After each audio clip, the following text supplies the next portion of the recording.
Hi, my name is Sarah Smith and I'm a horticulturalist here at Rogers Gardens, and today I'm going to be talking to you about native milkweed.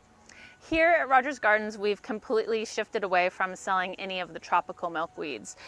If you don't know what milkweed is, it is the only source of food for the monarch caterpillars. The monarch butterflies get a lot of nectar from a lot of different plants, but the caterpillars only eat milkweed. So you started seeing a lot of the tropical milkweed on the market because it was very easy to grow and it doesn't go dormant. In Southern California, we don't really seem to understand dormancy because we don't have a lot of it here. We are a year-round gardening state, which I really appreciate. So the tropical milkweed became very popular. It does have a very showy flower on the tropicals. It's very red or orange, but this is the thing I want you to keep in mind. If it's red or orange or yellow, don't grow it. That is a tropical. And the reason we don't grow the tropical is because it doesn't go dormant.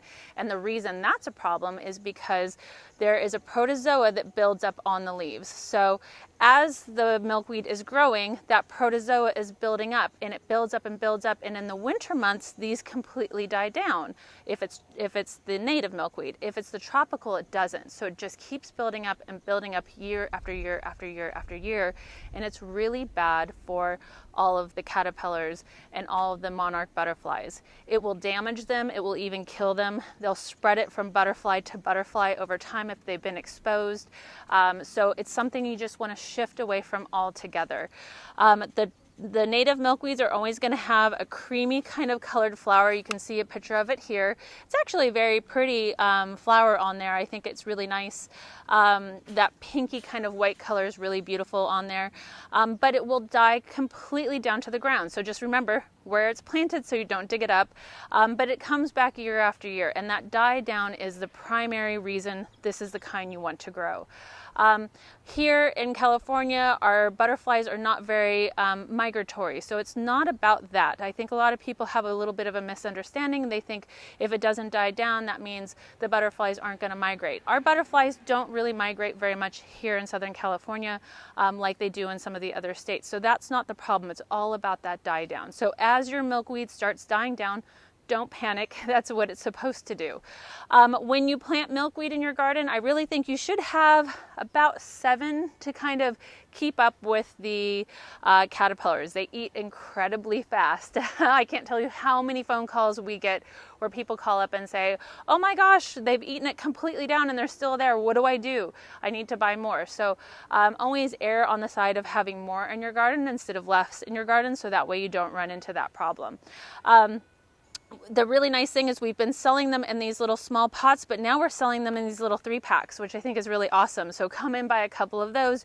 You're good to go. You'll have enough that you need to support your monarch caterpillars in your garden.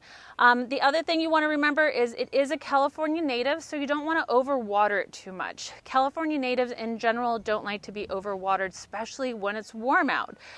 So it seems a little counterintuitive because we tend to water our gardens more when it gets warm, but you actually want to not water these too much because California natives aren't used to having a lot of wet soil when it's hot out. So I tend to hand water all of mine, and I water them on the cooler days.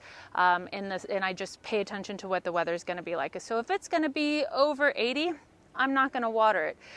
If that goes on for a while, that's okay, because that's when it is going to start kind of dying down, especially in the fall. You'll really notice it dying down. Just let it go. You don't need to cut it back. It will die down naturally on its own.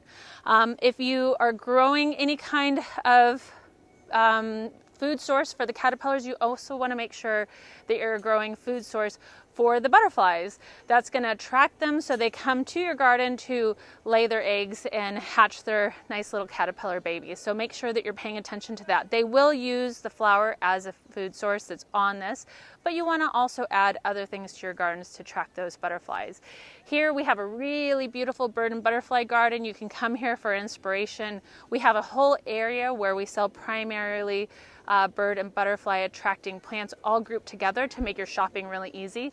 And we're always here for all of your questions. So please give us a call, add questions down below for this video. We can answer those for you as well. Make sure you sign up for our emails. We always send out a lot of really great information, from tips and tricks to do in your garden at this time of year to promotions, what new plants we have coming, all kinds of amazing things there.